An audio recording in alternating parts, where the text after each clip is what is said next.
Whispers in the dark.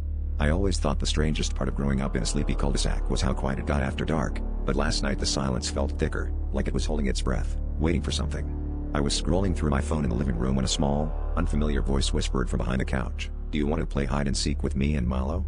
I froze, because the only Milo I knew was a stuffed rabbit buried in storage, and I lived alone. The voice giggled, the way children do when they know a secret. Against every instinct, I played along. "Sure," I replied, trying to keep my tone light. The room seemed to tilt a little, and the streetlights outside faded into a gray blur. The voice said, "You count. We'll hide." I squeezed my eyes shut and counted to 10, heart pounding.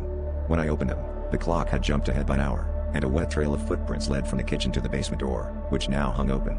I followed, each step echoing in my chest. Downstairs, the air was colder, sticky with the smell of earth and something faintly sweet, like rotting fruit. "Milo says you're good at finding things," the voice called from the dark. My phone flashlight flickered as I swept it across the boxes and bags from my last move. And then I saw it, an old family photo tacked to the wall, dusted with cobwebs. There I was, maybe 6 years old, smiling between two shadows. The name Eli was scribbled under the shadow on my left in a handwriting I didn't recognize.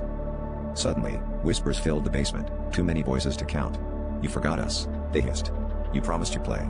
Something cold brushed my neck, and I turned to find a pair of small, wet footprints behind me, impossibly close. The last thing I heard before the world tipped into silence was the sound of giggling, echoing all around me, and Milo's button eyes glinting in the dark.